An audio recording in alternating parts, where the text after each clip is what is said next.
अस्सलाम अलैकुम। अब मैं पागल हो चुकी थी। मेरा शौहर मेरी समझ से बाहर था। उसके दिमाग में क्या चल रहा था? अगर ये बात मुझे समझ आ जाती तो शायद आज मेरी ज़हनी हालत ऐसी न होती। मुझसे पहली नज़र की मोहब्बत का दावा करने वाला मेरा करोड़पति शौहर मुझसे जानवरों की तरह काम करवाता और कहता कि ये उसकी मोहब्बत है। ऐसी अनोखी मोहब्बत मैंने कहीं नहीं देखी थी। न सिर्फ काम बल्कि रोज़ एक नया जोड़ा पहनाना, फिर उस जोड़े का घर से गायब हो जाना। मेरे शौहर की ये मंतिक मेरी समझ में तब आई जब सब कुछ ख़त्म हो चुका था। कौन कह सकता था कि बज़ाहिर ऐसा सलीका हुआ, खूबसूरत जवान अंदर से इतना अजीब होगा।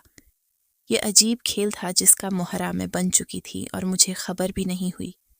इस करोड़ों की जायदाद के पीछे मुझ जैसी आम सी देहाती लड़की का हाथ होगा, ये बात मुझे खुद भी मालूम नहीं थी। फिर अचानक ऐसा हुआ कि जैसे जान मेरे कदमों तले से निकल गई। मेरा नाम फ़ातिमा है और मेरी उम्र लगभग 18 साल के करीब थी। मेरे घर में एक मैं और मेरे अम्मा अब्बा के अलावा मेरा एक छोटा भाई अली था। हम गांव के सादा इंसान थे। अब्बा किसान थे।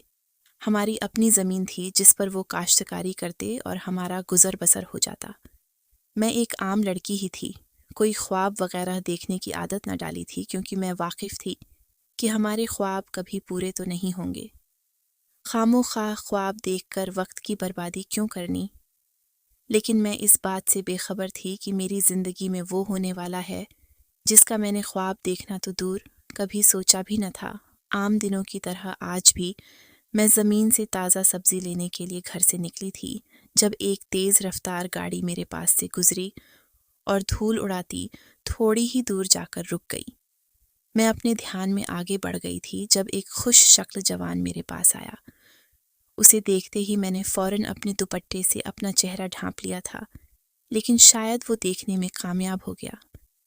इससे पहले कि मैं आगे बढ़ती, वो अचानक मेरे सामने आया और मुआफ़ी मांगने लगा कि उसकी तेज़ रफ्तारी की वजह से मुझ पर धूल मिट्टी उड़ी। मैंने हैरानगी से उसकी तरफ देखा, फिर मुस्कुराकर बोली, साहब, हम गांव वाले लोग हैं और हमारी रगों में खून के साथ ये मिट्टी भी दौड़ती है। हमारा तो काम ही ऐसा है।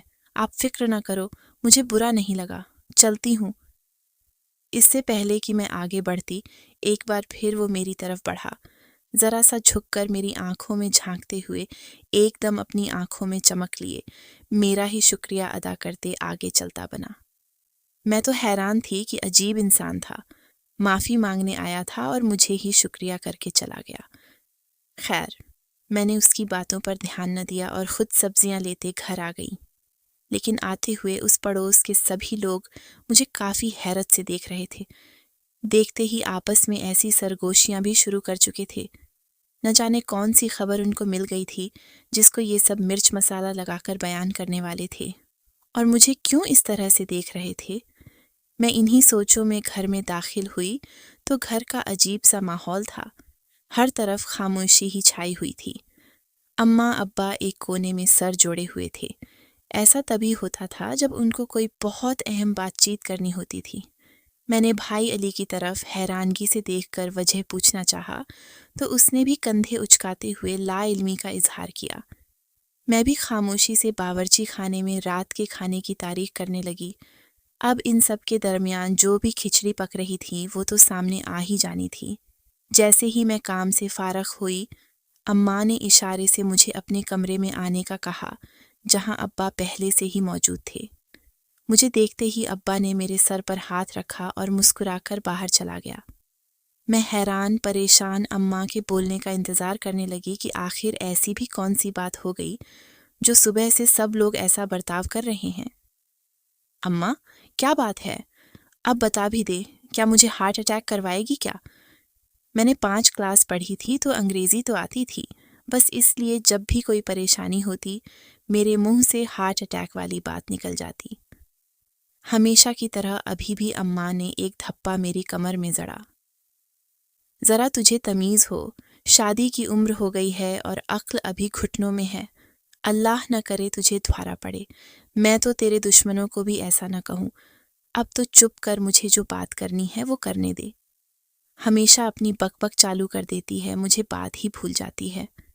हाँ, याद आया, देख लाडो, जब तेरी उम्र से भी मेरी उम्र कम थी ना, तब मेरी शादी हो चुकी थी। लेकिन तू माशा अल्लाह से अच्छा की हो गई है। अल्लाह की करनी देख, जिसके लिए हम परेशान रहते थे उसका क्या हो गया, और आज तो तेरी किस्मत ही खुल गई। अम्मा जो बोले जा रही थीं वो मेरी समझ से बाहर था। अम्मा, क्यों पहेलियां बुझवाए जा रही हैं, बता भी दे, हुआ क्या है? मैंने से और सब्र न हुआ तो अम्मा को बात के बीच में ही टोक गई। अम्मा ने प्यार से मेरे सर पर हाथ फेरा और बोली कि तेरे लिए रिश्ता आया है। अम्मा, लेकिन इतनी जल्दी क्या है? मैं अपने घर को छोड़कर इतनी जल्दी नहीं जाना चाहती, मैंने अम्मा को कह दिया। देख फातिमा, अभी तो तू जानती नहीं है कि ये रिश्ता किसका आया है, इसीलिए ऐसा बोल रही है। लड़का बहुत अमीर है, शहर में रहता है, उसे गांव की सादा सी लड़की से शादी करनी थी। वो तो बस ऐसे ही आया हुआ था, लेकिन उसकी कहीं तुझ पर नज़र पड़ गई तो तुझे पसंद कर लिया, इसलिए पता करवाते करवाते घर तक आ गया। देख, तू हाँ कर दे क्योंकि तेरे अब्बा और मुझे लड़का पसंद है। अम्मा ने कहा। वो खुशी से निहाल थी, और फिर ना नहा करने के बावजूद भी अगले रोज़ सादगी से मुझे उस शहरी बाबू के निकाह में दे दिया गया। निकाह के वक्त पता चला कि उसका नाम अहमद है। निकाह के साथ ही रुखसती भी कर दी गई। मेरे शौहर का कहना था कि उसे दहेज में कुछ नहीं चाहिए, अच्छी बीवी मिल गई है, इतना ही काफ़ी है। मुझे उसकी बात पर ज़रा भी एतबार न आया, लेकिन मैं कुछ कर नहीं सकती थी क्योंकि वो अगले रोज़ मुझे अपने साथ ले आए। लेकिन ये क्या, उसका घर तो वाकई कोई महल ही लगता था।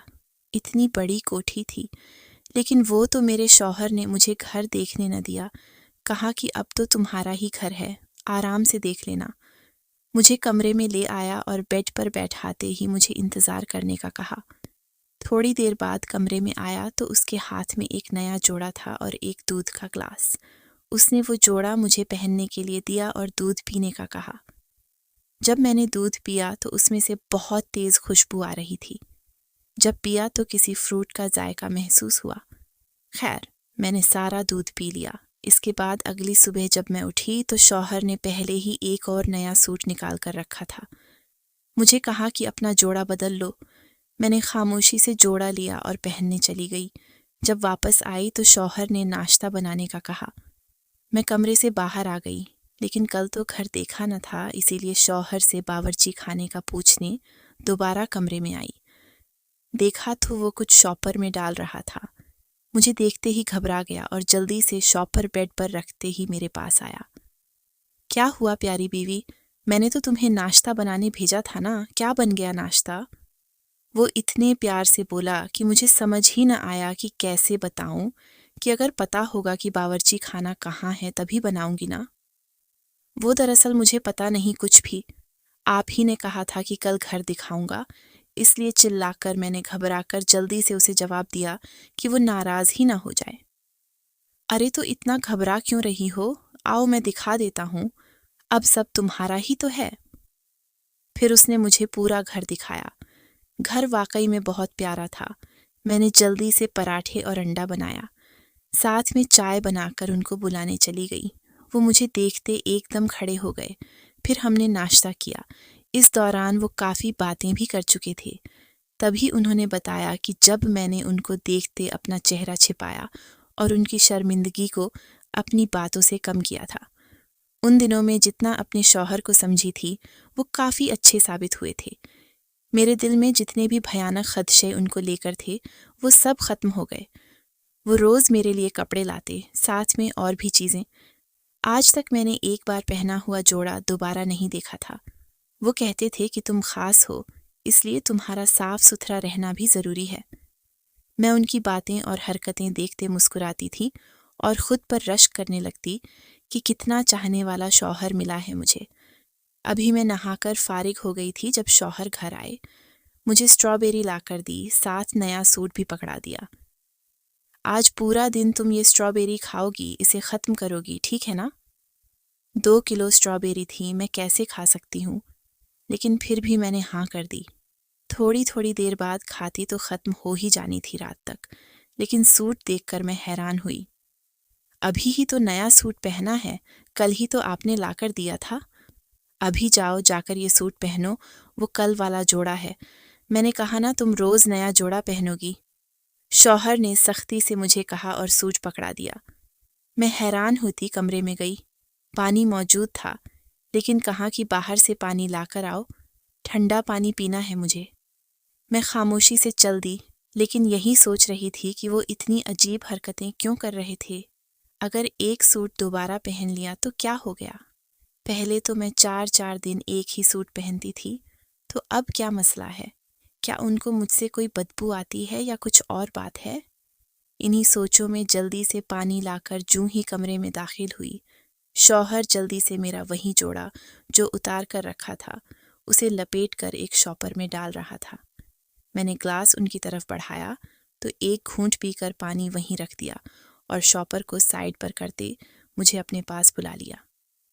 देखो फातिमा, मुझे पसंद नहीं कि तुम 2-2 दिन तक एक जोड़ा पहनो, और ये बात मैंने शादी की रात ही बता दी थी। तुम तब राजी थी, अभी तुम ऐसा ही करोगी। मेरा भी गुस्सा जायज़ है और मैं कोई गलत काम करने का तो नहीं कह रहा हूं ना। सफाई तो निस्फ ईमान है। अब चलो मेरी एक और बात सुनो। आज से बावर्ची की छुट्टी कर दी है मैंने। अब से तुम ही खाना बनाओगी। घर में हम सिर्फ 2 लोग हैं तो कोई मसला नहीं आएगा। लेकिन तुम्हें पता है ना, मैं एक वक्त में 3 से 4 सालन पके हुए खाता हूँ। इसके साथ तुम बिरयानी बना लेना और मीठे में खीर। शाम को क्या पकाना है मैं आकर बताऊंगा। वो तो चले गए, लेकिन मैं परेशान हो गई। हम 2 ही थे तो इतना खाना बनाने की क्या ज़रूरत है? लेकिन शौहर ने कहा था तो करना था, इसलिए मैंने जल्दी से खाना बनाया। खाना बनाते बनाते मुझे 3 घंटे लग गए। मैं पसीने से नहा गई। मुझे सख्त गर्मी लग रही थी। अभी मैं नहाने का सोच रही थी कि शौहर आ गए। हमने साथ खाना खाया और वो वहीं डट गए। मुझे रात का खाना बनाने को कहा। मेरा इरादा नहाने का था, लेकिन उनकी खाने की लिस्ट सुनकर पहले खाना बनाने का सोचा। वो भी काफ़ी खुश नज़र आ रही थी। कुर्सी लाकर मेरे पास ही बैठ गए। मैं काम के साथ साथ बार बार स्ट्रॉबेरी भी खा रही थी। शौहर की नज़रें मुझ पर ही थीं। शाम के 6 बजे जब मैं फारिग हुई तो बर्दाश्त ख़त्म हो चुकी थी। मैं फ़ौरन कमरे में आई ताकि नहा सकूं, लेकिन बेड पर नया सूट देखकर मैंने जल्दी से वो पकड़ा और नहाने चली गई। उस वक्त सोचने का वक्त नहीं था मेरे पास। हालत ही कुछ ऐसी हो गई थी। मैं बाहर आई तो शौहर भी नहाने चले गए। इसके बाद रात का खाना खाते ही सो गए। रात में कुछ खटके की आवाज़ें आईं। आँख खुली तो देखा शौहर मेरे वो कपड़े जो आज बदले थे, उनको एक थैले में डालकर बेड के नीचे रख रहे थे। अब हैरानगी के साथ साथ परेशान भी रहने लगी कि वो ऐसा क्यों करते हैं। जितना मैं उनको सब कुछ समझने लगी थी, मतलब ज़रूर कोई राज था जो वो छिपा रहे थे। लेकिन पूछने की हिम्मत मुझ में नहीं थी और वो मुझे अपने कामों में इतना उलझाए रखते कि होश ही न रहता कि मैं कुछ भी सोच सकूं। लेकिन एक अजीब बात जो इन 2 महीनों में मैंने नोट की थी कि एक बार भी उन्होंने मुझे गोश्त खाने नहीं दिया। जब भी बिरयानी बनाती तो मुझे सख्ती से गोश्त खाने से मना करते, जिसकी वजह से मुझे कुछ और खाना पड़ता। पता नहीं कैसे उनको मेरी एक एक हरकत का पता चल जाता, लेकिन इस बात की तस्दीक भी उन्होंने खुद ही कर दी कि घर में कैमरे लगवाए हुए हैं ताकि कोई चोरी वगैरह ना हो सके। अब तो सवाल ही पैदा नहीं होता था कि मैं उनकी किसी भी बात से इनकार करूं। वो तो सब देखते रहते होंगे। अब इन सब सख्तियों की वजह से अक्सर मेरे सर में दर्द रहने लगा और ये भी मैं खुद ही सोच सोच कर हलकान करती। मेरे शौहर को जब सर दर्द का बताया तो सारे काम छोड़कर मुझे डॉक्टर के पास ले गया। मेरे इतने महंगे महंगे टेस्ट करवाए। मैंने मना भी किया, लेकिन वो न माने। डॉक्टर ने भी कहा कि इसकी ज़रूरत नहीं, लेकिन शौहर ने कहा कि शक दूर करने में कोई हरज नहीं। मैं नहीं चाहता कि मेरी बीवी को ज़रा सी भी तकलीफ़ हो। इसके बाद तो अगर मुझे दर्द होता भी, पहले तो मैं शौहर को बताने की गलती न करती, क्योंकि जान गई थी कि वो मेरी छोटी से छोटी चीज़ को लेकर परेशान हो जाता था। इस दौरान भी वो मुझे वर्जिश करवाता, कपड़े लाजमी बदली करवाता। ये आदत उसने नहीं छोड़ी थी। हमारी शादी को अब 2 साल होने वाले थे। मेरा शौहर अब पहले से और अमीर हो गया था। काम वो इतना नहीं करता था, दिन में 2 से 3 चक्कर लगाता। मैं काम से तंग नहीं थी, बस आजकल पसीना ही इतना आता था कि लगता था कि अगर अभी जाकर न नहाई तो जिंदा नहीं बचूंगी। शौहर के बारे में सोचकर मैं जहनी मरीजा बन सकती थी। मेरी दवाइयों का ढेर मेरे पास लगा हुआ था जो कि मैं रोज खाती। ये तो तब से शुरू हुआ था जब से सर्दी आई थी। अब तो शौहर ने घर के सब मुलाजिमों को भी छुट्टी दे दी। मैं सारा दिन घर का काम करती रहती और पसीना पानी की तरह बहता रहता। एक ही बार नहाने का सोचकर जब नहाती तो शौहर आकर हीटर चालू करके मुझे एक कमरे में बंद कर देता। जब मैं गर्मी से बेहोश होने लगती तो कहता, कपड़े बदलो, पसीने की बदबू आ रही है। सिर्फ इतना ही नहीं था, जब जब कपड़े बदलती तब तब वो 2 किलो या 1 किलो कोई ना कोई फल ला कर आता। कभी अंगूर, कभी आड़ू, कभी अमरूद तो कभी अनार। लोग इन सब चीज़ों के लिए तरसते हैं और मैं ये सब खा खा कर जहनी मरीजा बन गई थी। अब मैं सोचती थी कि इससे तो मेरा गांव अच्छा था। वहाँ मौजूद मिट्टी का मकान अच्छा था, जहाँ काम करने के बाद ठंडी हवा सुकून देती, और यहाँ तो सर्दियों में भी गर्मियों का समा रहता है। मेरी तो अब बस हो चुकी थी। मुझे रोज़ कमरे में बंद करके ये हीटर जला दिया जाता। अब मैंने सोच लिया कि कोई बात नहीं मानूंगी। अगर ऐसा ही चलता रहा तो बहुत जल्द मैं दम घुटने से ही मर जाऊंगी। आज जब मैं कमरे में बंद हुई तो हीटर ख़राब कर दिया, लेकिन शौहर ने जल्द ही नया मंगवा लिया। अब मैंने एक तरकीब सोची थी। एक बड़े मुलाजिम को, जिनको मेरे शौहर ने नौकरी से निकाल दिया था, उनसे कहलवा कर सारे कैमरे ख़राब कर दिए। शौहर को पता भी न चला, क्योंकि उनको अब यकीन था कि मैं ऐसा कुछ नहीं करूँगी। लेकिन मुझे वो राज जानना था जिसकी वजह से मेरी हालत मरने वाली हो जाती और मेरा शौहर मुझे मरने भी न देता। अगले रोज़ मैंने अपने कपड़ों की जगह काम वाली की बेटी का सूट रख दिया। शौहर वो सूट लेकर रात को ही घर से निकल गया। मैंने उसका पीछा किया तो वो एक फैक्ट्री में दाखिल हुआ। वहाँ जाते ही मेरे सूट को एक बड़ी सी लोहे की मशीन में डाल दिया। इसके बाद न जाने और क्या डाला। थोड़ी देर बाद वहाँ से एक माहौल तैयार हुआ जो बहुत सी बोतलों में मशीन के जरिए भरा जा रहा था। जब मैंने एक शीशी उठाकर सूंघी तो वो खुशबू थी। अब मुझे मसला कुछ कुछ समझ में आ रहा था।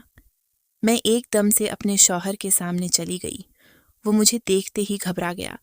डांट कर वहाँ से भेजना चाहा, क्योंकि वहाँ बहुत सारे मजदूर काम कर रहे थे, लेकिन मैं न गई।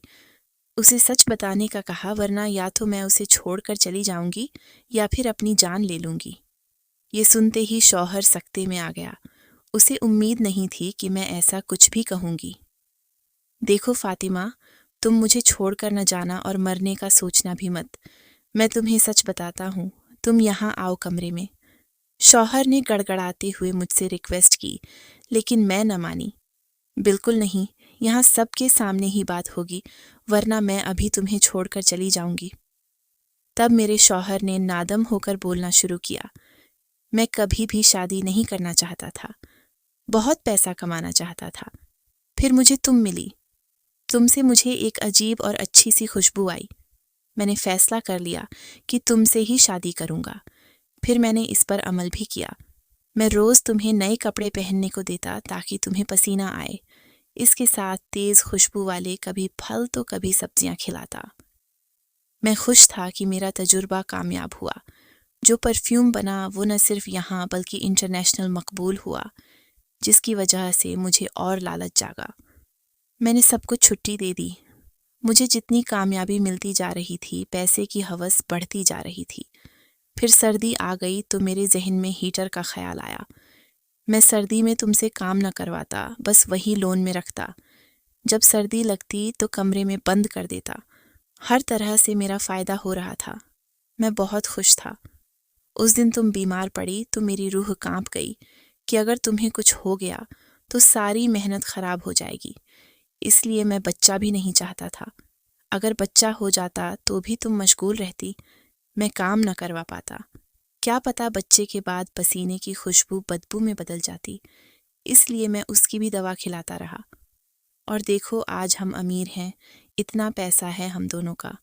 अब तुम्हें पता चल गया है तो मिलकर सब चलाएंगे। अपने शौहर की बातें सुनकर मेरा तो दिमाग चकरा गया। माँ बाप को तो पहले से ही मैं बुला चुकी थी, साथ ही पुलिस को भी बुला लिया। और एक अच्छी भली लड़की को शादी के बाद नफसियाती बनाने और कारोबार की लालच में उसे बच्चा रोकने की दवा उसकी मर्जी के खिलाफ खिलाने के जुर्म में गिरफ्तार करवाया, बल्कि खुला का नोटिस भी दिलवा दिया। अपने माँ बाप को ही कसूरवार कहा कि सिर्फ दौलत देखकर जिंदगी बर्बाद करवा दी। बिना जांच पड़ताल के तो यही धोखे मिलते हैं। इसके बाद जेल में भी मेरा शौहर वही बातें दोहराता रहता कि बीवी के कपड़े लेकर फैक्ट्री जाऊंगा, अमीर हो जाऊंगा, और ऐसे ही अपना ज़हनी तवाज़ुन खोकर पागल हो चुका था। शौहर के बाद उसकी सारी दौलत का हकदार मुझे बना दिया गया। अम्मा अब्बा अलग नाराज़ थे। आज मैं इस आलीशान बंगले में अपने घर वालों के साथ रह रही हूँ। ये सारी दौलत मेरी अपनी पसीने की कमाई लगती है जो सारा दिन काम करके मुझे मिली। लेकिन इतने सालों बाद आज मैं ये बात सोच रही हूँ कि अहमद शाह ने अपनी बीवी को जहनी अजाब देने के साथ साथ माँ बनने के हक से महरूम करके सही किया। आप उसकी जगह होते तो वही करते, या फातिमा ने उसे अलग करके उसे पकड़वा कर गलत किया? क्या उसे माफ़ कर देना चाहिए था? आपको अगर ये कहानी अच्छी लगी है तो इस वीडियो को लाइक कीजिए, और इस तरह की ज़्यादा कहानियाँ सुनने के लिए हमारे चैनल को ज़रूर सब्सक्राइब कीजिए। कहानी सुनने का शुक्रिया। आपसे मुलाकात होगी अगली वीडियो में। तब तक के लिए अल्लाह हाफिज़।